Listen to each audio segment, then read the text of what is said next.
गुजरात के अहमदाबाद में विमान हादसा हुआ है और इस विमान हादसे में बड़ी तादाद में लोगों के मारे जाने की आशंका है। इसमें न सिर्फ विमान में सवार 242 यात्री, 8 क्रू मेंबर, 2 पायलट शामिल हैं, बल्कि बड़ी तादाद में वो डॉक्टर्स भी शामिल हैं जो मेघानी नगर के मेडिकल हॉस्टल में अपना लंच करने के लिए गए थे। 50 से 60 ऐसे डॉक्टर्स की, जो इंटर्न डॉक्टर्स हैं, उनकी तादाद हो सकती है। गुजरात के अहमदाबाद विमान हादसे के बाद अफरा तफरी का माहौल इस क्षेत्र में है और ये बहुत ही दुखद दिन है, दुख की घड़ी है। प्रधानमंत्री नरेंद्र मोदी, राष्ट्रपति द्रौपदी मुर्मू, सभी ने इस पर दुख जताया है। मल्लिकार्जुन खड़गे कुछ कह रहे हैं। जो लंदन जाने वाली फ्लाइट थी जिसमें इंडियन और ब्रिटिश सिटीजन्स भी थे, ऐसा मैं सुना। और जहाँ कंट्री के कोई भी लोग होने दो, इसमें जो जिनका मृत्यु हुआ उन सबको मैं मेरा श्रद्धांजलि मैं देता हूँ और कंडोलेंस मैं करता हूँ उनका। और जो मरे हुए लोग हैं उसमें, उनको सरकार जल्द से जल्द मदद करना चाहिए। और जो जीवित लोग हैं, जहाँ वो गिरा अपना विमान, उस एरिया के लोगों को भी मदद करना चाहिए। और जो अगर हॉस्टल है तो हॉस्टल में के बच्चों को भी मदद करना चाहिए। और हर एक जो वहाँ पर आज दुखी है और जो उनको शांत। मल्लिकार्जुन खड़गे, कांग्रेस के राष्ट्रीय अध्यक्ष, अपनी संवेदनाएं व्यक्त करते हुए मारे गए लोग और उनके परिजनों के प्रति उन्होंने कहा है सरकार जल्द से जल्द इन लोगों की मदद करे, घायलों को बचाने का, सही उपचार देने का पूरा प्रयास करे, जिसके बारे में प्रधानमंत्री मोदी पहले ही स्पष्ट तौर पर कह चुके हैं। वो स्वयं मंत्रियों के, अधिकारियों के, अथॉरिटीज के संपर्क में हैं और विजय रूपाणी जो कि पूर्व मुख्यमंत्री हैं, उनके भी मारे जाने की आशंका जताई जा रही है। हालांकि इसकी औपचारिक पुष्टि नहीं की गई है। मुख्यमंत्री भूपेंद्र पटेल खुद इन सारी व्यवस्थाओं का जायजा ले रहे हैं। अस्पताल भी हो गए हैं, घायलों के लिए किस तरह की व्यवस्थाएं की गई हैं, ग्रीन कॉरिडोर के लिए निर्देश उन्होंने दिए हैं। बहुत सारी बातें हैं। ये तमाम तस्वीरें और लगातार जो प्रतिक्रियाएं, रिएक्शंस आ रहे हैं, पल पल का अपडेट आ रहा है, वो भारत एक्सप्रेस पर हम आपके सामने लगातार रख रहे हैं। साथ ही साथ हम एक्सपर्ट से भी बात कर रहे हैं। हालांकि थोड़ी जल्दबाजी होगी। हादसे के कारण क्या हैं, इसको लेकर अलग अलग आशंकाएं जताई जा रही हैं। और जैसा मैंने कहा, एक्सपर्ट से हम लगातार बात कर रहे हैं। रजनीश कपूर जी एविएशन एक्सपर्ट हैं, पहले भी कई बार जानकारी हमें दे चुके हैं। मैं शुरुआत में आपको कह चुका हूं, थोड़ा जल्दबाजी होगी, कारणों पर जाना। लेकिन ये जो 787 है ड्रीम लाइनर, इसको लेकर पहले भी सवाल खड़े हुए हैं। जापान में इसकी बैटरी में आग लगने के बाद हो, अमेरिका में इसको काफ़ी समय के लिए बैन किया गया था। कई बार सवाल उठे हैं अलग अलग जगहों से, क्योंकि टेक ऑफ होते ही ये प्लेन क्रैश हुआ है। बहुत सारे सवाल खड़े हो जाते हैं। कुछ एक्सपर्ट्स कहते हैं कि क्या बर्ड हिटिंग इसका एक कारण हो सकती है, लेकिन जिस तरह का मेडे कॉल किया गया कैप्टन सबरवाल की तरफ से, तो उसके बाद में बहुत सारे सवाल खड़े हुए हैं। और मुझसे बेहतर रजनीश जी आपको ये बता पाएंगे। रजनीश जी, इस हादसे के बाद पहला आपका रिएक्शन जानना चाहूँगा, आपके सोर्सेस, आपका अनुभव क्या कहता है इस हादसे के बारे में? देखिए, सबसे पहले तो जितने भी लोगों की जान गई है उन सबके परिवारों के प्रति मेरी हार्दिक संवेदना है।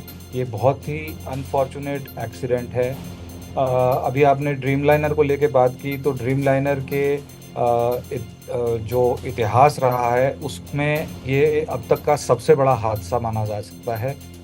और जिस तरह से कैप्टन सुमित सबरवाल ने मेडे की कॉल दी है, तो मेडे की कॉल का मतलब he has lost control over the aircraft. तो बर्ड हिट है या नहीं है, जैसा कि अभी आपने कहा, बहुत जल्दी है ये कहना। फिलहाल इस किसी भी तरह के निर्णय पे पहुंचना, मैं समझता हूं, सीधे मैं आपको रणधीर जायसवाल जी की प्रेस कॉन्फ्रेंस बताऊं। Deepest condolences to all those who have lost their loved ones. There are, I understand, several foreigners also. Those updates you will receive from the relevant departments, Ministry of Civil Aviation, Air India, and others. They are putting out something, I guess, soon. That's the latest that I can share. We also, it's still an evolving situation. Rescue operations are on, so you'll have to wait a little more time for exact details to be put out. But you would have seen, that everybody is concerned, and we once again convey our deepest condolences to all the families who've lost their loved ones. On Canada, we had a question from Shivam and also from you. So I will combine both. तो MEA की press conference है, इसमें पहला सवाल जैसा expected था, मैंने आपको कहा भी कि इस हादसे के बारे में हालांकि जानकारी अभी वही दी गई है जो जानकारी लगातार भारत एक्सप्रेस पर हम आपको दे रहे हैं। डीपेस्ट कंडोलेंसेस, संवेदनाएं व्यक्त की गई हैं, साथ ही साथ में रेस्क्यू ऑपरेशन चलाया जा रहा है, सभी विभाग अपना अपना कार्य कर रहे हैं और जल्द से जल्द यहाँ पर जो लोग घायल हुए हैं, ख़ासतौर पर गंभीर रूप से घायल हुए हैं, मेरे सहयोगी आदित्य द्विवेदी आपको बता रहे थे ऐसे मामलों में बर्न केसेस बहुत ज़्यादा होते हैं। बर्न वार्ड या स्पेसिफिकली बर्निंग के केसेस को डील करने के लिए एक हॉस्पिटल में उतनी सुविधाएं नहीं होती, तो ये एक चुनौती रहेगी, उतना आसान नहीं रहेगा।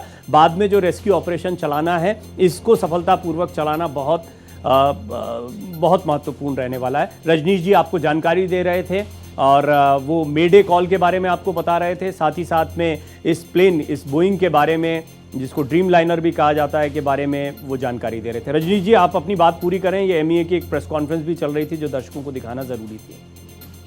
जी, मेरा कहना ये है कि ड्रीम लाइनर को लेके काफ़ी सवाल ज़रूर उठे हैं पास्ट में, जापान में, अमेरिका के अंदर जगह जगह उनकी बैटरी को लेके और उनके ब्लेड्स को लेके भी कई तरह के सवाल उठे हैं। लेकिन हाल ही के वर्षों में बोइंग ने अपने विमानों में काफ़ी सुधार भी लाया है और जो कमियां थी उनको पूरा भी किया गया है।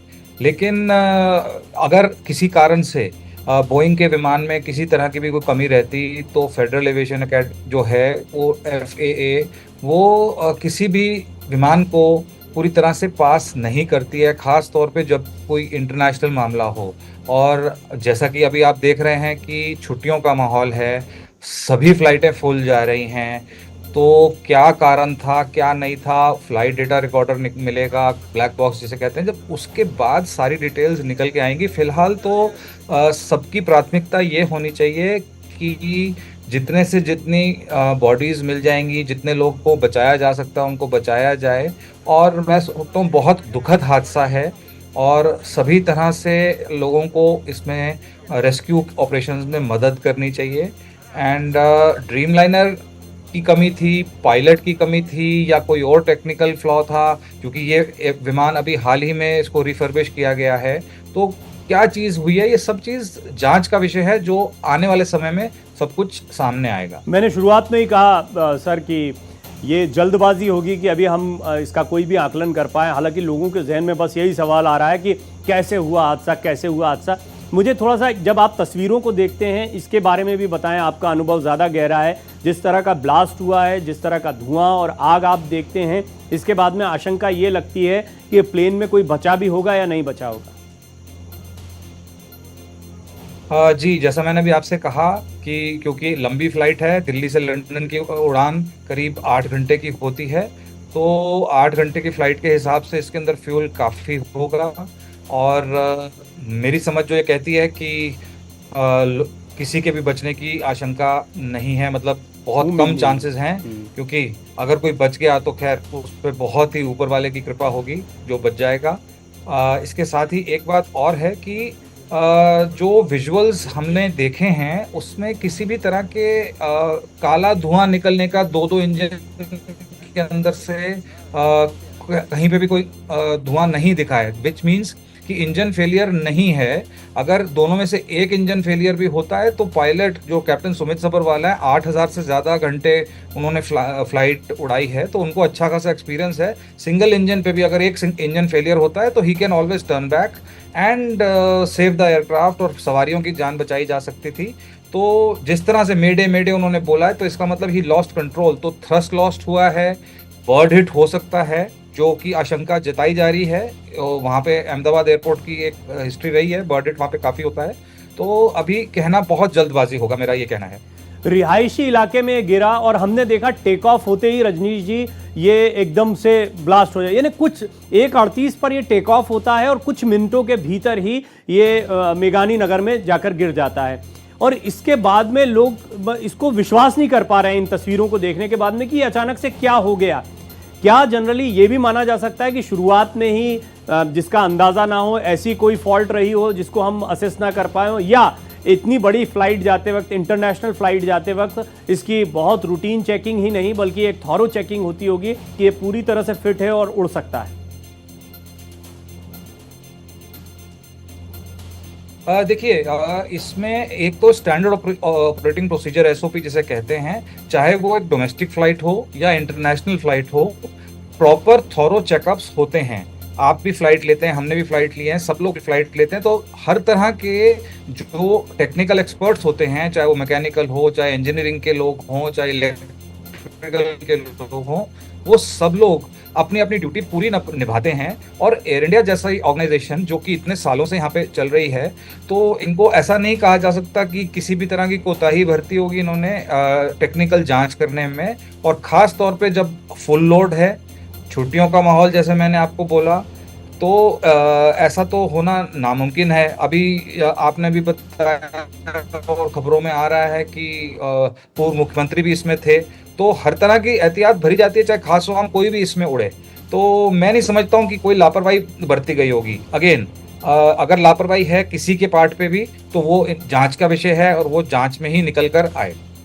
एक और बड़ा सवाल आता है, अभी आपने देखा था कुछ दिनों पहले ही हम देख रहे थे इंडिगो की फ्लाइट पूरी नोज टूट गई थी, लेकिन पायलट जो हैं उसको बचाने में कामयाब रहे थे, बड़ी भूरी भूरी प्रशंसा उनकी हुई बाद में। यहाँ पर मेडे कॉल होना, सबरवाल, कैप्टन सबरवाल जैसा अनुभवी व्यक्ति होना, उनका कंट्रोल नहीं रहना, इस पूरे एंगल को आप कैसे देखते हैं कि पायलट के हाथ में कब कमान नहीं रहती है कि जब वो बोले कि अब मेडे, मैं इसमें कुछ नहीं कर सकता हूँ? देखिए, जैसा कि आफ्टर ऑल मशीन है, मशीन में तकनीकी खराबी कभी भी हो सकती है। वो बर्ड हिट के कारण भी हो सकती है। किस कारण हुई है? क्योंकि देखिए 625 फीट ही सिर्फ उसने ऊंचाई ले पाया था विमान, कोई ज़्यादा नहीं है। लेकिन उसी में कहाँ पे क्या कमी हुई है, तो जिस कारण से कोई मेजर इंजन फेलियर या टेक्निकल प्रॉब्लम हुई है, तो डेफिनेटली ये बहुत भयंकर हादसा है और जांच का विषय है। इसमें हम लोगों को थोड़ा सा धैर्य रखने की ज़रूरत है कि आने वाले कुछ दिनों में मैं उम्मीद करता हूँ डीजीसीए और मिनिस्ट्री ऑफ सिविल एविएशन अपनी ड्यूटी पूरी जिम्मेदारी से निभाएगी और जहाँ जहाँ पे जो भी किसी की कमी होगी उस दोषी को पूरी सज़ा मिलनी चाहिए। आफ्टर ऑल इतने बड़ी तादाद के अंदर जाने गई हैं, तो ये बहुत ही दर्दनाक है।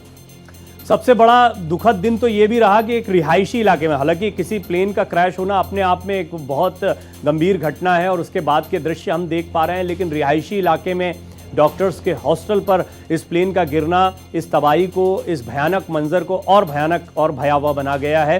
क्योंकि इसमें 50 से 60 डॉक्टर जो लंच टाइम में, इंटर्न डॉक्टर थे, युवा डॉक्टर्स थे, वो यहाँ पर लंच करने के लिए आए थे और 4 टावर इस हॉस्टल के थे जिस पर यह प्लेन गिरा है। उसके बाद की तस्वीरें देख सकते हैं, आसपास के इलाके को खाली करवाया गया है और यहाँ पर धुएं का गुबार देखने को मिल रहा है। हालांकि जैसा आपने बताया, इंजन फेलियर के चांसेस इसलिए कम लगते हैं क्योंकि किसी तरह का धुआं उठते हुए नहीं दिखाई दे रहा है, जो तस्वीरें आपने एनालाइज की हैं अभी तक रजनीश जी। एक और बड़ा सवाल ये खड़ा होता है, आम दर्शकों के जहन में ये सवाल बार बार आ रहा है, ये जो भी फ्लाइट से सफ़र करते हैं वो कोई भी ऐसा हादसा देखते हैं। मैं अभी करीब 2-3 दिन पहले आया और उसके बाद में अब जब मेरे परिवार के लोग जो हैं वो एकदम से चिंता करने लगे। लोगों के मन में भारी डर रजनीश जी बैठ जाता है हवाई यात्राओं को लेकर, और ऐसा जब भी हादसा हुआ उसके बाद लोग घबरा जाते हैं और प्लेन में बैठने में वो डरने लगते हैं। अभी कुछ प्रतिक्रियाएं भी आ रही, इस सवाल पर मैं आता हूँ। लंदन जा रहे थे वो, 111 नंबर 110 नंबर की टिकट कंफर्म है उनकी। हाँ, मेरी भांजी है, हम लंदन, वो वहाँ जा रहे थे। भांजी ने फोन किया, मम्मी पापा उस फ्लाइट में है, तो हम इधर नरोड़ा से सीधा दौड़ के इधर आए हैं। अभी तक किस तरह से आपको उनकी पता चला, क्या किस तरह से? मेरी भांजी ने लंदन से हमें फोन किया, मेरी मम्मी और पापा दोनों फ्लाइट में बैठे हुए, तो हम तुरंत इधर आ गए। पर इधर आते आते तो 1-1.5 घंटा तो रोड पे घूमते रहे। बोलते हैं इधर मत खड़ी रखो, इधर खड़ी मत रखो। अरे हम यहाँ हमारे परिवार को देखने आए, घूमने नहीं आए। बहुत ही स्वाभाविक नाराजगी और चिंता, नाराजगी से ज्यादा चिंता है लोगों के मन में, क्योंकि उनके परिजनों के बारे में उन्हें कोई अपडेट जब तक नहीं मिलता, और ऐसे में अपडेट मिलना बड़ा मुश्किल होता है। मैं रजनीश जी, जो आम सामान्य लोग, दर्शक आपको देख रहे होंगे, उनके मन में जो डर बैठा है इन तस्वीरों को देखने के बाद, उनसे आप क्या कहना चाहेंगे? देखिए, जैसे एक मान्यता रहती है कि कभी किसी का एक्सीडेंट हो जाए कार में, बस में, पैदल चलते हुए, तो वो व्यक्ति गाड़ी चलाना नहीं छोड़ता है, पैदल चलना भी नहीं छोड़ता है। तो मेरा ये मानना है ये दुखद हादसा है। डेफिनेटली लोगों के मन में डर आएगा, लेकिन हमारे देश के अंदर और आगे भी देखा जाए तो अंतर्राष्ट्रीय विमानों में भी किसी तरह की कोई ऐसी बात नहीं है कि हम जिससे घबराएं। हमें बेझिझक विमान यात्राएं करनी चाहिए हमारे देश के अंदर, और बहुत अच्छे अच्छे पायलट भी हैं जिनके पास अच्छा खासा एक्सपीरियंस है। विमान भी हमारे पास बहुत आ रहे हैं, और विमान सेवा, जैसे हमारे नागरिक उड्डयन मंत्री ने भी कहा कि देश में बहुत ज़्यादा बढ़ रही है। तो हादसा तो बहुत दुखद है, लेकिन घबराने की ज़रूरत नहीं है। मैं सबको यही कहना चाहूँगा। एज एन एविएशन एक्सपर्ट आप मुझे बताएं रजनीश जी, कि जब आप इस हादसे को देख रहे हैं, और ये क्योंकि अभूतपूर्व टाइप का है, पहले हमने हादसे देखे हैं, ऐसा नहीं, कोझिकोड वाला हादसा 2020 का हमने देखा, 21 लोग मारे गए थे। कोई भी हादसा होता है, चाहे वो बहुत पहाड़ी इलाकों में हुए हों, दुर्गम जगहों पर हुए हों, कई कई ऐसी कंडीशंस होती हैं। अहमदाबाद एयरपोर्ट से एक इंटरनेशनल फ्लाइट जो कि बोइंग 787 है, ड्रीम लाइनर है, आधुनिक सुविधाओं से युक्त है, वो जब इस तरह से क्रैश होता है, तो एज एन एविएशन एक्सपर्ट आपके मन में क्या क्या सवाल आते हैं कि अब इसको ऐसे एनालाइज करना चाहिए ताकि भविष्य की उड़ानें सुरक्षित हो सके और बेहतर हो सके? देखिए, कुछ યુકે થી આયા હતા ને 10 દિવસ માટે અહીંયા આયા હતા. આજે જ હમણાં જ ગયા એ. अच्छा, हिंदी में पूरा बता देना कौन रहते थे, आपके रिलेटिव्स क्या थे? मेरे सामने वाले थे आपका नाम बताइए बहन जी। शीतल शाह, बहन जी, आपको कौन परिवार के लोग थे, उसके बाद लंदन जा रहे थे, हमारे नेबर की लड़की थी। और पता चला तो किस तरह से आपको लग रहा है कि क्या उसकी देखभाल करने? हाँ, अभी पता नहीं, अंदर जाने नहीं दे रहे, तो कुछ अपडेट नहीं आ रही है, तो कैसे पता चलेगा? किस तरह से वो लंदन रहते थे कि यहाँ पे इंडिया में रहते थे? लंदन में ही रहते थे मगर आज यहाँ उसके ऊपर की फ्लाइट हाँ, थी, फ्लाइट और आपको पता चला हाँ, कि हम अभी बड़ौदा से हम अभी आए हैं। बड़ौदा से अभी आए, उसकी देखभाल करेंगे। ठीक है, क्या लगा? तो ये रिएक्शन लगातार आ रहे हैं, कई परिजन और कई जानने पहचानने वाले लोग जो इस फ्लाइट में सवार थे, उनके जानने वाले लोग यहाँ पर पहुंच रहे हैं। रजनीश जी, आप अपनी बात को पूरा करें, सवाल मेरा वही है। जी, मेरा ये कहना है कि देखिए, हर विमान हादसे के कारण हमेशा अलग होते हैं। किसी में पायलट एरर होता है, किसी में टेक्निकल एरर होता है। पायलट एरर का और माना जाए तो इस तरह से ये भी कहा जाता है कि कुछ एयरलाइंस ऐसी हैं जो कि अपना प्रॉफिट कमाने के चक्कर में FTTL के जो नियम हैं, उनकी सब नियमों की धज्जियां उड़ाते हैं, और DGCA के कुछ अधिकारी भी इस हद तक इसको बढ़ावा देते हैं। वो उनको कोई ज़्यादा बड़ी सज़ा नहीं देते हैं। लेकिन अगेन बात ये आती है कि जब भी किसी भी हवाई जहाज़ में कोई हादसा होता है, तो उसकी जब तक पूरी जांच ना हो, जैसे भी आपने इंडिगो का जिक्र किया, तो उसके अंदर दिक्कत आई। अब चूँकि उसकी जांच हो रही है, और सब लोग जानते हैं इस विषय को भी कि भारत पाकिस्तान के बीच के अंदर संबंध अच्छे नहीं हैं। यदि किसी कारण से पाकिस्तान उस इंडिगो के विमान को परमिशन दे देता कि वो सीमा पार से एयर स्पेस को क्रॉस करके विमान को संभाल लेता। बहरहाल जिस भी परिस्थिति हुई थी, उस परिस्थिति में उसके पायलटों ने उसको बहुत अच्छे से संभाला है, जो कि तारीफ के काबिल हैं। हमारे इस दुर्घटनाग्रस्त विमान की बात करें अगर एयर इंडिया के, तो अब कुछ लोग ये भी कह रहे हैं कि को पायलट के पास ज़्यादा एक्सपीरियंस नहीं था। ये अगेन इन्वेस्टिगेशन का विषय है कि को पायलट के पास मात्र 1100 घंटे का ही वो था, तो उसकी टाइप रेटिंग क्या थी, तो वो भी देखना ज़रूरी है कि वो अगर ड्रीम लाइनर उड़ाने के योग्य था या नहीं था। अगर उसकी टाइप रेटिंग उसकी थी प्रॉपर, तो 1100 घंटे कम नहीं होते हैं। उसी तरह से अब कैप्टन सभरवाल का देख लीजिए, he was a very experience pilot. तो हमें अभी किसी निर्णय पे नहीं पहुंचना है और किसी भी तरह की अफवाह के उसको ज़्यादा हवा नहीं देनी चाहिए। अभी फिलहाल जितने लोग इस दुर्घटना में स्वर्गवास हो गया जिनका, उन लोगों को चोटें आई हैं, उन सबका इलाज की प्राथमिकता है और परिजनों को उनके शव दिए जाएं, तो ये थोड़ी प्रायोरिटी है। केंद्र सरकार और गुजरात की सरकार, मैं उम्मीद करता हूँ, पूरी तरह से हर तरह का सहयोग देगी। तो उम्मीद की जानी चाहिए आने वाले दिनों में हमें इस दुर्घटना का कारण भी पता लग जाए। और वाइल वी आर टॉकिंग, तो एक डीजीसीए की स्टेटमेंट भी आ गई है, तो अभी उसको भी जरा ध्यान से समझना पड़ेगा कि डीजीसीए ने क्या बयान दिया है। जी, वो हम दर्शकों को दिखाते हैं, हमारे सहयोगी जो है वो डीजीसीए का पूरा बयान आपके सामने रखेंगे। लेकिन मुझे सर कि आप एविएशन एक्सपर्ट हैं, तो आप मुझे थोड़ा सा बताएं, दर्शक भी जानना चाहेंगे कि टेक ऑफ के समय इमीडिएट, और टेक ऑफ हुआ ही है, कुछ ऊंचाई तक गया है 600 फीट के आसपास जैसा आप बता रहे हैं, यहाँ तक पायलट की भूमिका के विषय में बताएं। पायलट की जिम्मेदारी जो होती है पूरे प्लेन को अपने गंतव्य तक सुरक्षित पहुंचाने की होती है, और टेक ऑफ और लैंडिंग के समय पायलट की जिम्मेदारी कुछ ज्यादा बढ़ जाती है। तो इसलिए जब पायलट ने मेडे मेडे करके चिल्लाया तो definitely plane out of control था और थ्रस्ट लॉस इनिशियल माना जा सकता है। बर्डेड है या नहीं है, ये अगेन जांच का विषय है। सर, मैं वहां से कुछ तस्वीरें और दिखा रहा हूं, मैं इसी सवाल पर आता हूं, इसको थोड़ा और समझता हूं। लेकिन कुछ लोग हैं वहां, रोते हुए परिजन दिखाई दे रहे हैं, जरा हम सुनवाते हैं, क्योंकि यहाँ पर माहौल हम देख सकते हैं गमगीन है।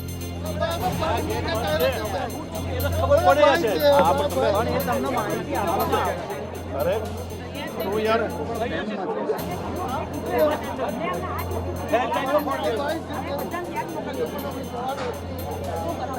क्या कर सामे છે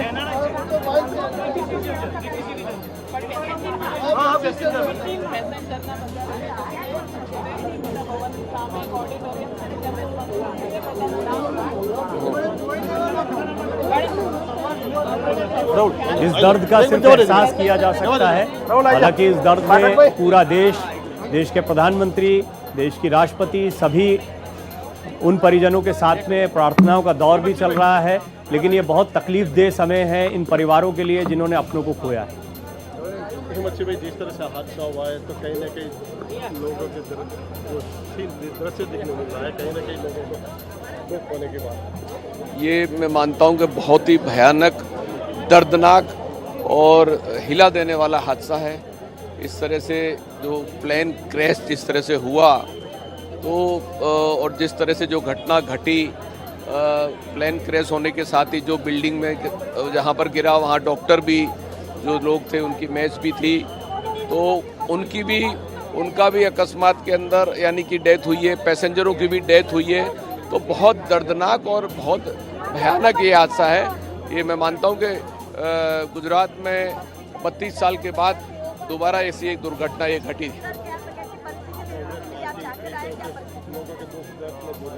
हम ये जितने भी इस दुर्घटना में मृतक हैं। तो अभी आपको हमने तस्वीरें दिखाई थी, भूपेंद्र पटेल जो कि मुख्यमंत्री हैं, वो अब घायलों से मिलने के लिए पहुंचे हैं अस्पताल में। लगातार मुख्यमंत्री भूपेंद्र पटेल घायलों के हालात का जायज़ा ले रहे हैं, स्वास्थ्य व्यवस्थाओं का जायज़ा ले रहे हैं, क्योंकि अब बड़ी चुनौती है कि यहाँ पर जो गंभीर रूप से घायल लोग हैं उनको बचाया जाए। और उसके लिए अस्पतालों में, क्योंकि ये तादाद बहुत ज़्यादा है, बहुत बड़ी तादाद में लोग न सिर्फ मारे गए हैं बल्कि घायल भी हुए हैं।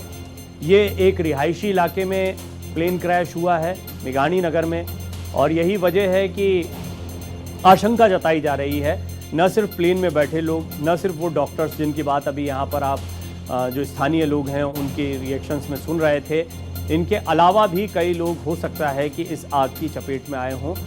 और ये वो तस्वीरें जो हम लगातार आपको दिखा रहे हैं, भूपेंद्र पटेल अस्पताल का दौरा करने के लिए पहुंचे। रजनीश कपूर जी एविएशन एक्सपर्ट मेरे साथ बने हुए हैं। रजनीश जी, आपने कई महत्वपूर्ण पहलुओं के बारे में जानकारी दी है। एक ये रेस्क्यू ऑपरेशन जब चलता है, हम देखते हैं कि बहुत सेफ्टी फीचर्स जो हैं वो बताए जाते हैं। विमान में हादसा होगा तो आपको ये करना है, हालांकि आमतौर पर हम देखते हैं वो सेफ्टी फीचर्स तब काम आते हैं जब कहीं पानी हो, समंदर जैसी जगह हो, लाइफ जैकेट्स का इस्तेमाल हो सकता है, ऑक्सीजन मास्क की बात होती है। लेकिन इस तरह की जो घटना होती है या इमरजेंसी डोर्स जो होते हैं, क्या वो सब बेकार है जब ऐसा कोई क्रैश होता है? क्योंकि इसमें तो हमने देखा कि प्लेन उठा और एकदम से नीचे आया और एक बम में तब्दील हो गया।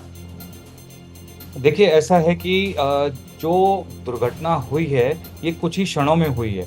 तो अगर इतना बड़ा विमान कुछ ही क्षणों में एक आग के गोले में तब्दील हो जाए तो आप इमेजिन नहीं कर पाएंगे कि जितनी भी सवारियां इसके अंदर बैठी हैं उनको कुछ करने का मौका मिला होगा। तो कोई ऑक्सीजन मास्क और ये सब तो चीज़ें बाद की आती हैं, जबकि समुद्र पे जैसे आपने बोला कोई इमरजेंसी लैंडिंग हो, तो इमरजेंसी लैंडिंग करने के लिए भी pilot has to control the plane. तो पायलट के पास कंट्रोल नहीं था, तो वो बेचारा क्या करता।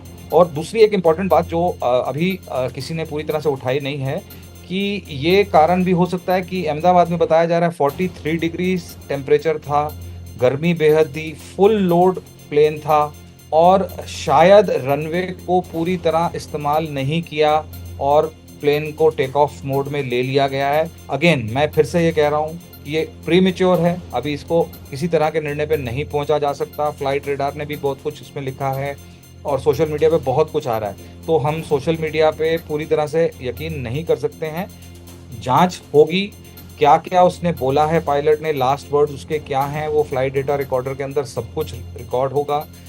फ्लाइट डेटा रिकॉर्डर मिल जाएगा जिसे कि ब्लैक बॉक्स कहा जाता है। उसके बाद आप किसी निर्णय पे पहुंचेंगे।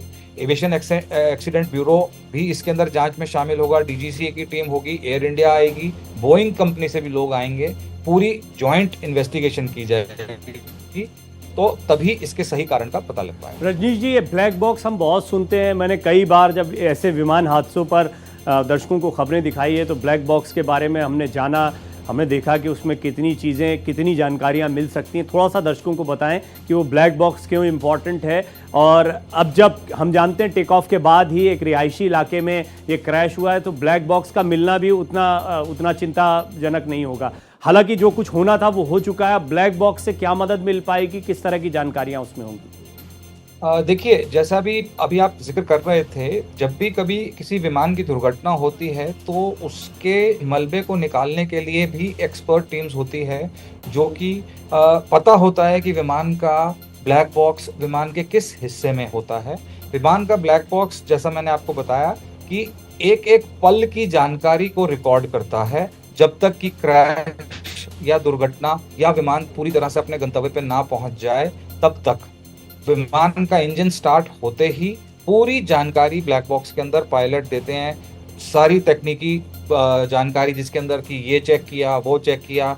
आपने कभी भी कॉकपिट को देखा होगा, उसमें तमाम हजार तरह के बटन और स्विचेस होते हैं, तो उन सबको चेक करना, पायलट को पायलट के बीच में क्या बात हो रही है, पायलट और क्रू के साथ में क्या बात हो रही है, एक एक बात की पूरी जानकारी उसमें रिकॉर्ड होती है। कुछ भी तकनीकी खराबी विमान में होगी तो डेफिनेटली पायलट, क्योंकि पायलट आसान नहीं होता, पायलट के पास पूरी तकनीकी ट्रेनिंग दी जाती है, कब क्या, किन हालात में क्या चीज बोलनी है, क्या करना है। एआई इमिटेशन भी दिखा रहा हूं कि किस तरह से एयर इंडिया का ये प्लेन टेक ऑफ हुआ है। और ये हालांकि आपने जैसा बताया कि जिस समय ये विमान उड़ता है उस समय हम इंजन में कोई आग नहीं देखते हैं, लेकिन ये एक आप समझ लीजिए एआई क्रिएटेड वीडियो है जिससे अंदाज़ा लगाया जाए कि कैसे ये विमान दुर्घटनाग्रस्त हुआ और एक बड़ा धमाका या बड़ी आग जो हमें दूर से दिखाई देती है वो नज़दीक से कैसी होगी, इसका बस अंदाज़ा लगा सकते हैं। क्योंकि ये एक हॉस्टल पर गिरा है तो उससे भी अंदाज़ा लगाया जा सकता है कि जिस जगह पर ये गिरा होगा वहाँ पर के आसपास के इलाके में कितनी क्षति इसने पहुँचाई होगी। आपने हालांकि इसका जवाब कुछ हद तक दिया था, आपने बताया था कि ये एक लंबी दूरी का इंटरनेशनल फ्लाइट है तो इसमें फ्यूल जो है वो बहुत सारा होगा और ये फ्यूल अपने आप में विस्फोटक का ज़बरदस्त। ज़रा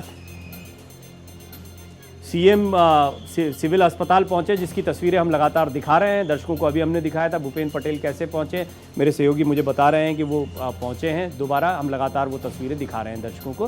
तो मुझे रजनीश जी ये बताइए कि ये एक बम भी होता है, एक उड़ता हुआ प्लेन एक अपने आप में बम है, ऐसी आशंका भी इन तस्वीरों को देखकर, इस एआई इमिटेशन को देखकर लगती है।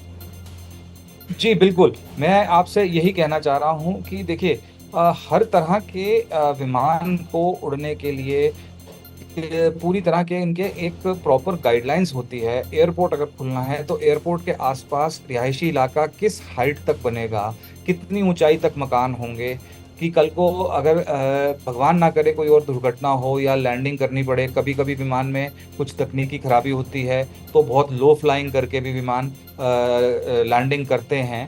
तो इसलिए ऐसे में हमें ये बात देखने की है कि जब भी एयरपोर्ट हो तो एयरपोर्ट के नज़दीक ऊंचाई पे इमारतें ना हो। अब अहमदाबाद हो, दिल्ली हो, बम्बई हो या देश का कोई भी कोना हो, कहाँ पे क्या उसके नियम हैं, उन नियम को पूरी तरह से फॉलो किया जा रहा है या नहीं, हमारे देश में भ्रष्टाचार कितना है।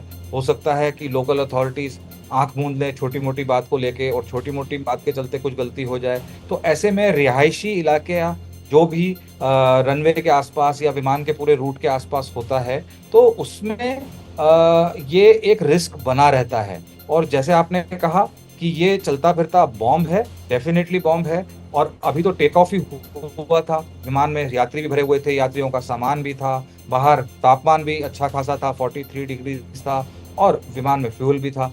तो कई कारण हो सकते हैं। अब एक ही बात को बार बार क्या कहें। नहीं, बिल्कुल ठीक बात आप कह रहे हैं। जब आप ये कह रहे थे ना रजनीश जी, तो मेरे जहन में 9/11 आ रहा था, क्योंकि उसको बॉम्ब की तरह इस्तेमाल किया गया था। हालांकि कहते हैं कि उसमें विस्फोटक थे, तमाम चीजें उसमें थ्योरीज आती हैं। असामाजिक तत्व हैं, वो असामाजिक तत्व हैं, वो कुछ भी कर सकते हैं, विमान के अंदर भी घुस के कर सकते हैं, विमान के बाहर रह के भी कर सकते हैं, साइबर अटैक करके किसी तरह से विमान का कम्युनिकेशन सिस्टम भी खराब कर सकते हैं। जिन्होंने ठान ली है किसी भी धर्म के हों, किसी भी देश में हों, वो कुछ भी शरारती तत्व जिनको मैं कहता हूँ वो कुछ भी कर सकते हैं। तो ऐसे में अभी किसी निर्णय पे पहुंचना बहुत जल्दबाजी। ये एक बहुत महत्वपूर्ण विषय है। हालांकि ये आपने इसको छेड़ा है विषय को, नहीं तो मेरे जहन में ये बहुत चल रहा है कि क्या हम किसी कॉन्स्पिरेसी को नजरअंदाज कर सकते हैं या इसकी आशंका को नजरअंदाज नहीं किया जा सकता? जी, अभी फिलहाल किसी सैबोटेज की बात को हम नजरअंदाज ना करें तो मैं समझता हूँ बेहतर होगा। अभी तो बहुत अनफॉर्चुनेट हुआ है और वैसे कुछ भी हो सकता है और कहीं भी हो सकता है।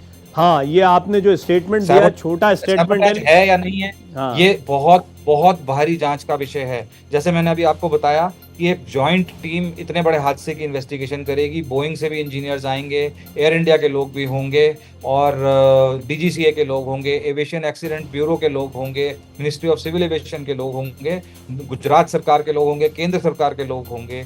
इसमें कुछ विदेशी नागरिक थे, ये बहुत दुखद बात है। और मैं समझता हूँ ऐसा हादसा हाल के सालों में तो नहीं हुआ है, एटलीस्ट बोइंग के किसी विमान में तो इतना बड़ा हादसा नहीं हुआ है। भारतीय एविएशन इंडस्ट्री पर इसका क्या असर पड़ने वाला सर इस दुर्घटना का? जी, अगेन मैं वही बात कहना चाहूँगा कि जांच के बाद पता लगेगा। अगर बोइंग के इंजन की दिक्कत है तो डेफिनेटली एविएशन के सब लोग जिन्होंने बोइंग के इंजन्स खरीद रहे हैं, बोइंग के विमान खरीदने में बचेंगे। फिर बोइंग के ऊपर प्रेशर पड़ेगा कि बोइंग अपने विमानों के अंदर जो भी शॉर्टकमिंग्स हैं उनको ठीक करे, ठीक करके उसके ऊपर प्रॉपर सर्टिफिकेशन ले, उसकी कम से कम टेस्ट फ्लाइट्स हों जिसमें पता लग सके कि ये तकनीकी खराबी को दूर किया गया है कि नहीं किया गया है। तो उससे फ़र्क तो डेफिनेटली पड़ेगा। हाँ, डर का माहौल, जैसा आपने बोला, डर का माहौल डेफिनेटली होगा भारतीय एविएशन के अंदर। लोग अभी कुछ दिनों तक यात्रा करने से बचेंगे विमान से। और देखिए, हादसा होना है वो किसी भी एयरलाइंस में हो सकता है। जी रजनीश जी, हरियाणा के मुख्यमंत्री नायब सिंह सैनी की भी प्रतिक्रिया आ रही है, वो भी जरा दर्शकों को सुनवा देते हैं।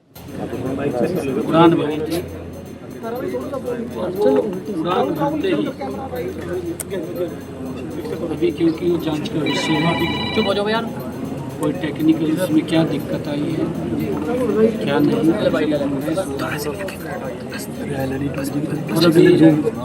वहाँ पर राहत और बचाव काम चल रहा है कि तुरंत ही हमारे NDRF, वहाँ की स्थानीय पुलिस और वहाँ के लोग, क्योंकि जिस स्थान के ऊपर गिरा वो मेडिकल कॉलेज ही था जहाँ पर गिरा। देखिए, राहत और बचाव कार्य चल रहा है। लोगों के प्रति संवेदना है, ये एक सामान्य प्रतिक्रिया है जो आपको आमतौर पर सुनने को मिलेगी। जहाँ तक बात हादसे में कितना नुकसान हुआ है, कितने लोग मारे गए हैं, कौन कौन मारे गए हैं, जैसे सवालों के कारण क्या है, ये कुछ बड़े सवाल हैं। इनका जवाब मिलने में थोड़ा समय लगेगा, थोड़ा पेशेंस रखना पड़ेगा।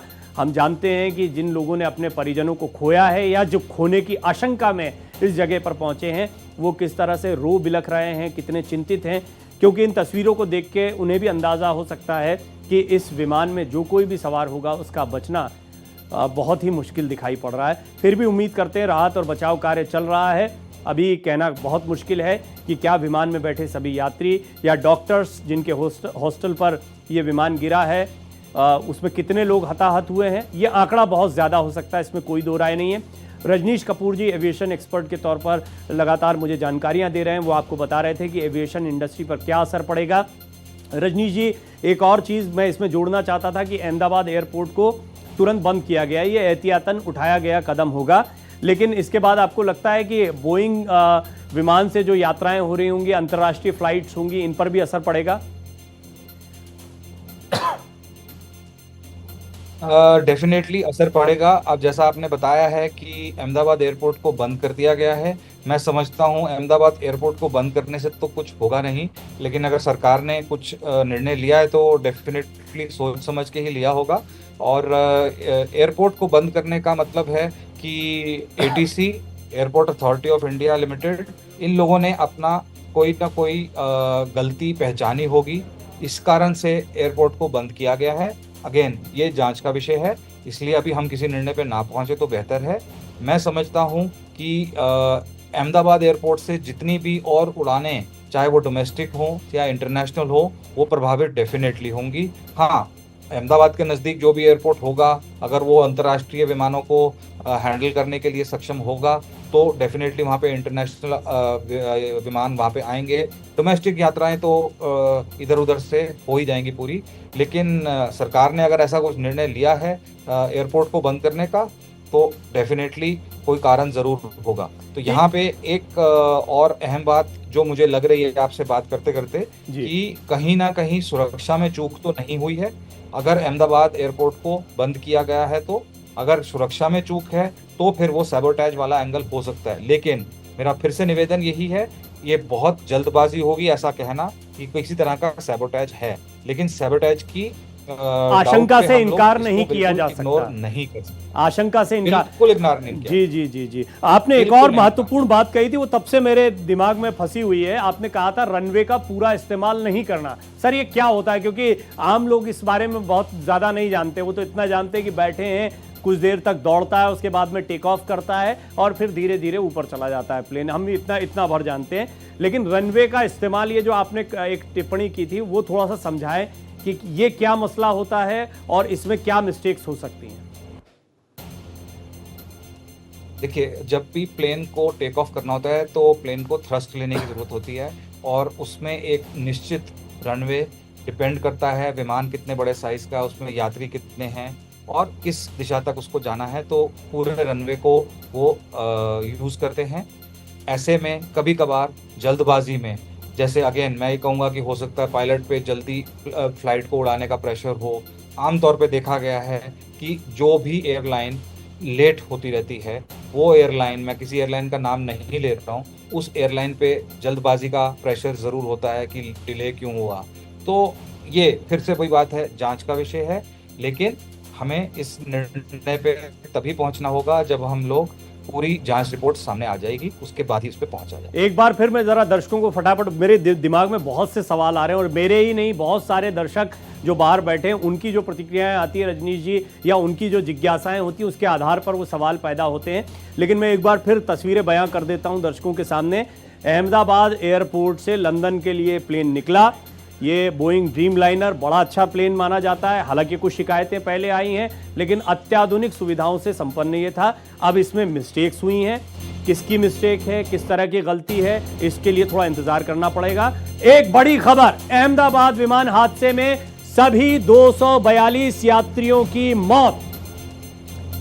ये एपी जो न्यूज एजेंसी है उसके हवाले से खबर आई है और विमान हादसे में कोई जिंदा नहीं बचा, ये अहमदाबाद सीपी ने भी कंफर्म कर दिया है। ये बहुत ही दुखद खबर है। विमान हादसे में सभी 242 लोगों की मौत हुई है और निश्चित ही इसमें पायलट हों चाहे क्रू मेंबर्स हों, जिस तरह का ये हादसा हुआ है उसने स्पष्ट कर दिया था। जब ये दिखाई दे रहा था आशंकाएं तभी थी, लेकिन इसकी पुष्टि नहीं हुई थी। अब इसकी पुष्टि हो गई है। विमान हादसे में सभी 242 यात्रियों की मौत हुई है और ये उसकी तस्वीरें। रजनीश जी, ये हादसा एक ऐसा हादसा है जो शायद अभी इतिहास में हम लोगों के रहते रहते या हादसों को देखते देखते इतना बड़ा हादसा नहीं देखा हमने।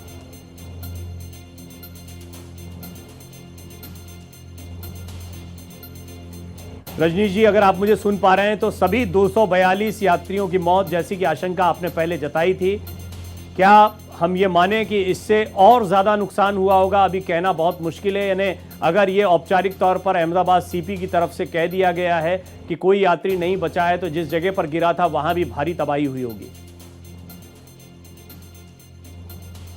जी बिल्कुल, डेफिनेटली ये बात है जैसा हम लोग पहले बात कर रहे थे, क्योंकि ये एक आग के गोले में तब्दील हो गया तो एक भी यात्री का बचना इसमें मुश्किल था। और रही बात जिस बिल्डिंग के ऊपर जाके ये टकराया है, गिरा है, तो वहां पे भी नुकसान। गृह मंत्री अमित शाह रवाना हो रहे हैं अहमदाबाद के लिए, उसकी तस्वीरें भी आपको दिखा रहे थे। जी रजनीश जी, अपनी बात पूरी करें। जी, तो जिस भी बिल्डिंग पे वो जाके गिरा है वो डिपेंड करेगा कि वहाँ पे क्या कोई सीसीटीवी लगा हुआ था, उस बिल्डिंग में कितने, जैसे आपने बताया एक डॉक्टरों का हॉस्टल था, वहाँ पे कितने लोग उस समय थे, 20 थे, 50 थे, 100 थे। लंच टाइम था तो सभी लोग वहाँ पे लंच करने के लिए आए हुए थे। तो इसके अलावा अगल बगल की बिल्डिंगों में कितने लोग थे, ये तो अभी जैसे जैसे समय गुजरेगा और परतें खुलेंगी और फिर सामने आएंगी कितने लोग जमीन पे जितने लोग थे उनको कितनों को चोट आई, कितने लोग घायल हुए, कितने की डेथ हो गई, ये तो नुकसान। और उसके बाद नुकसान, जिस बिल्डिंग में जाके विमान जाके टकराया बिल्डिंग भी ध्वस्त हुई है, तो नुकसान तो खैर नुकसान है। लेकिन 242 जैसे आपने बताया सभी के सभी यात्री ईश्वर को प्यारे हो गए हैं, तो ये बहुत दुखद है। सबके परिवारों के प्रति मेरी संवेदनाएं हैं और काफी दुखद है ये हादसा। Sir, looking at the such incidences, ये वाला जो आपको लगता है ये कितना भयावह, या आप खुद कैसे एनालाइज करेंगे एज एन एविएशन एक्सपर्ट कि ये इतना खतरनाक मैंने प्लेन हादसा नहीं देखा था, अगर हम हिस्ट्री को भी थोड़ा सा इसमें मिलाकर देखें तो? या आप किसी से कंपेयर करना चाहेंगे कि इस तरह के हादसे मैंने इसी समय पर यहाँ देखे? जी देखिए, आपको याद होगा कई वर्ष पहले दिल्ली के नज़दीक दादरी में 2 प्लेन आपस में हेड ऑन कोलिजन हुआ था। वो एक बहुत दर्दनाक हादसा था जिसमें कई लोगों की जान गई थी। उसके बाद इस हादसे को देखते हैं, कोझिकोड के हादसे को देखते हैं, तो विमान यात्रा खतरनाक होती जा रही है। और विमान यात्रा जो है वो कंपटीशन के चलते कि सबको परफॉर्म करना है, कितनी तरह की प्राइवेट एयरलाइंस आ गई हैं और सबको अपने अपने टारगेट्स पूरे करने हैं। जी रजनीश जी, मैं ये कह रहा था कि जो सर्वाइवर्स होते हैं एयरलाइन के अंदर, जैसे कि कई फिल्में भी बन चुकी हैं एयर क्रैश के बाद, जो सर्वाइवर होते हैं वो अपनी आप बीती बताते हैं। तो उसके बाद ये देखना कि एयर यात्रा करना कितना सुरक्षित है नहीं है, ये एक बहुत बड़ा मसला। सर, मैं थोड़ा डिटेल में इसको समझता हूँ, डिटेल में थोड़ा समझता हूँ। एमईए रणधीर जायसवाल ने क्या कहा है वो जरा पहले सुनवाते हैं। Very tragic accident. We have lost a lot of people. We extend our deepest condolences to all those who have lost their loved ones. There are, I understand, several foreigners also. Those updates you will receive from the relevant departments, Ministry of Civil Aviation, Air India and others. They are putting out something, I guess, soon. It's the latest that I can share. We also, it's still an evolving situation. Rescue operations are on, so you'll have to wait a little more time for exact details to be put out. But you would have seen, that everybody is concerned, and we once again convey our deepest condolences to all the families who've lost their loved ones. गलती है, कोई चूक है, कोई sabotage है, बहुत सारे सवाल आपके मन में आ रहे होंगे, किसी नतीजे पर पहुंचना जल्दबाजी होगी। एक बात स्पष्ट है कि यह हादसा बहुत भयानक है, विमान हादसे में सभी 242 यात्रियों की मौत की पुष्टि अहमदाबाद सीपी ने भी कर दी है और न्यूज एजेंसी एपी ने भी इस बात की पुष्टि कर दी है। ये तस्वीरें हैं, पहले ही अंदाजा लगाया जा रहा था। रजनीश जी, आप थोड़ा एक टिप्पणी कर रहे थे और क्योंकि आपने काफ़ी जानकारियां दी हैं तो अभी एविएशन सेक्टर को लेकर बहुत सवाल खड़े होंगे। जिम्मेदारी किसकी है, इसके सवाल खड़े होने लगे हैं। जिम्मेदारी तय की जानी चाहिए क्योंकि प्लेन खराब था, रनवे में गड़बड़ी हुई, पायलट की गलती थी, कोई सेबोटाज था। बहुत सारे सवाल लोगों के जहन में घूमते हुए दिखाई दे रहे होंगे। आमतौर पर टेक ऑफ करते ही किसी प्लेन का क्रैश हो जाना, इसकी कुछ एक अगर बड़ी वजहों पर आप रोशनी डाल सके, जैसे आपने परिंदे का टकरा जाना एक बात बताई थी। देखिए, परिंदे के टकराने से कभी प्लेन क्रैश नहीं होता है। परिंदे के टकराने से हर विमान में, जैसे कोई ट्विन इंजन हो, 4 इंजन हो और बड़ा विमान हो तो उसमें 4 इंजन भी होते हैं। इंजन में फेलियर, इंजन में कुछ गड़बड़ी हो जाती है और बाकी इंजन के सहारे, या अगर तो यात्रा छोटी है तो यात्रा पूरी कर ली जाती है, नहीं तो उसको टर्न अराउंड करके पायलट वापस इमरजेंसी लैंडिंग कर लेता है। और रही बात इमीडिएटली क्रैश होने की, ऐसा तो बहुत कम सुना गया है। इसमें डेफिनेटली कोई ना कोई तकनीकी खराबी है और अब इस विषय पे भी जांच होनी चाहिए कि जब से ये रिफर्बिश होके विमान आया है तो इसने कितनी उड़ानें भरी हैं और उन उड़ानों के दौरान क्या कोई और तकनीकी खराबी हुई है या नहीं। ये फिर जैसे मैंने आपको पहले बताया, एक एक पहलू पे पूरी जांच की जाएगी कि कहाँ पे फेलियर हुआ है, किसकी जिम्मेदारी है। जैसे अभी कुछ नेता लोग भी ये बात कह रहे थे, जिसकी जिम्मेदारी है उसकी जिम्मेदारी पूरी तरह से फिक्स की जानी चाहिए ताकि ये आगे चल के एक नजीर बने कि अगर डीजीसीए के अधिकारी ने कुछ अनदेखी करी है, अगर किसी पायलट ने कुछ गलती करी है, अगर किसी टेक्निकल स्टाफ ने कुछ गलती करी है, एक बात जो आपने बोली थी वो मैं चाहूंगा कि आप एक बार रीअफर्म करें। वो इम्पोर्टेंट बात है कि सेबोटाज को नजरअंदाज नहीं किया है। हालांकि नहीं पहुंचा जा सकता किसी नतीजे पर, लेकिन सेबोटाज को नजरअंदाज नहीं किया जा सकता, ये बात तो हम कम से कम स्वीकार कर सकते हैं। डेफिनेटली मैं इस बात के फेवर में हूं कि सेबोटाज को बिल्कुल हम इनकार नहीं कर सकते हैं, लेकिन सेबोटाज का कोई कारण होना चाहिए। अगर इसकी या विमान के अंदर कोई संदिग्ध यात्री गया जिसने एकदम फ्लाइट टेक ऑफ करते ही कुछ ऐसी गड़बड़ कर दी है।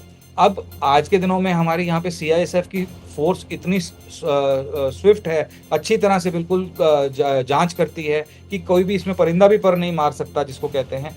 तो क्या कारण रहा है? या तो इसके विमान के कंट्रोल को किसी तरह के साइबर अटैक का सामना करना पड़ा है। तो ये अगेन जांच का विषय है। मैं आपसे फिर से कह रहा हूँ, सैबोटेज को हम बिल्कुल इग्नोर नहीं कर सकते हैं क्योंकि सर एक और सवाल मेरे मन में आपकी इस बात से आया है, मैं आपका धन्यवाद करूं। उससे पहले इसका जवाब जरूर दें। क्या पायलट के साथ कुछ अगर मेडिकल इश्यूज आ जाते हैं, कोई प्रॉब्लम आ जाती है, तो भी ऐसी कोई स्थिति बन सकती है या उसको संभाला जा सकता है ऐसी परिस्थितियों को?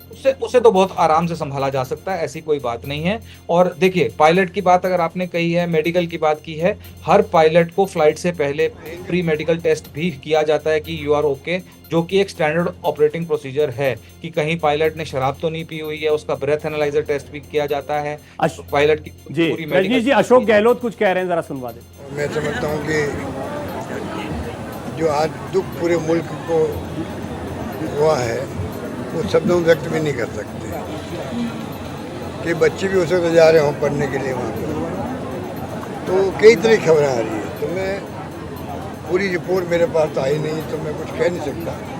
पर दुख की घड़ी में यही कह सकते हैं कि जो दुनिया में नहीं रहे हैं उनकी आत्मा को ईश्वर शांति प्रदान करे, उनके परिवारजनों को ताकत दे कि वो इस दुख को झेल सके। झेलना बड़ा मुश्किल होता है, जिस पर हादसा हुआ है वो झेल सके, ये उनको ताकत दे ईश्वर, ये प्रार्थना करते हैं।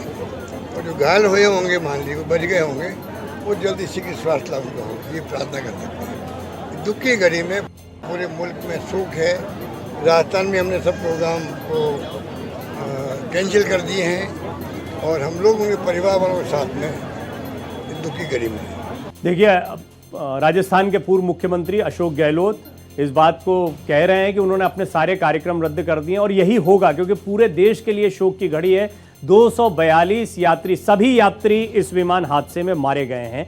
हालांकि ये संख्या बहुत बड़ी होगी क्योंकि जिस जगह पर विमान गिरा है वो एक रिहायशी इलाका है, वहां पर कई डॉक्टर्स के मारे जाने की, क्योंकि ये एक मेडिकल कॉलेज के हॉस्टल पर यह विमान क्रैश हुआ है, तो 50 से 60 डॉक्टर्स ऐसे थे जो यहां पर लंच करने के लिए आए थे। तादाद और ज़्यादा हो सकती है, कहना बड़ा मुश्किल है। जाने माने एविएशन एक्सपर्ट रजनीश कपूर जी लगातार मेरे साथ बने रहे। उन्होंने कई सवाल खड़े किए। उन्होंने हालांकि ये स्पष्ट कर दिया है किसी नतीजे पर पहुंचना जल्दबाजी होगी। आशंकाएं और सवाल बहुत सारे मन में होते हैं, but looking at the situation, अब एक प्रेस कॉन्फ्रेंस, रजनीश जी आपका धन्यवाद, एक प्रेस कॉन्फ्रेंस चल रही है, जरा सीधे हम लिए चलते हैं दर्शकों को। इसमें लंदन जाने के लिए 230 पैसेंजर की बुकिंग थी, उसके सिवाय क्रू मेंबर भी थे। दुर्भाग्यपूर्वक दोपहर के 1:40 बजे के आसपास प्लेन टेक ऑफ होने के साथ ही दुर्घटनाग्रस्त बना। जिस विस्तार में प्लेन क्रैश होकर गिरा है वहां पे अहमदाबाद सिविल हॉस्पिटल के विद्यार्थियों के हॉस्टल, स्टाफ क्वार्टर और अन्य रेजिडेंशियल विस्तार है। उस विस्तार के लोगों को भी ईजा पहुंची है। 50 से जितने घायल व्यक्तियों को सिविल हॉस्पिटल अहमदाबाद लाया गया है, जिन्हें श्रेष्ठ सारवार दी जा रही है। अभी वो सघन सारवार में परंतु स्टेबल परिस्थिति में है। फ्लाइट के जो पैसेंजर हैं उनके जो सगे हैं, नजदीक के सगे हैं, उनसे रिक्वेस्ट है कि डीएनए टेस्टिंग की व्यवस्था हम लोगों ने बीजे मेडिकल कॉलेज के कसौटी भवन में की है। आप सबसे अनुरोध है, जिसमें खास तौर पे माता पिता अथवा उनके पुत्र पुत्री नजदीक के सगाओं में होते हैं, आपसे रिक्वेस्ट है कि आप डीएनए सैंपल के लिए कसौटी भवन में बनी हुई व्यवस्था पर अपने सैंपल दें, ताकि दुर्घटना के जो विक्टिम है उनका आइडेंटिफिकेशन जल्दी से हो सके। प्लेन के जो मुसाफिर हैं उनके रिलेटिव और बाकी जो ईजा होके घायल होके सिविल हॉस्पिटल आए हैं उनके सगे संबंधियों को अगर किसी भी तरह की पूछताछ करनी है, ज़्यादा माहिती की जरूरत है, तो उसके लिए सिविल हॉस्पिटल अहमदाबाद ने 2 हेल्पलाइन नंबर शुरू किए हैं। एक नंबर है 63 57 37 38 31 एवं दूसरा नंबर है 63 57 37 38 41। इन 2 नंबर पे आप माहिती के लिए संपर्क कर सकते हैं। प्लेन के जो पैसेंजर थे उनके सगे संबंधियों के लिए मेडिकल कॉलेज बिल्डिंग में कसौटी भवन में वेटिंग एरिया की हम लोगों ने व्यवस्था की हुई है। धन्यवाद। मैं आपको इंग्लिश में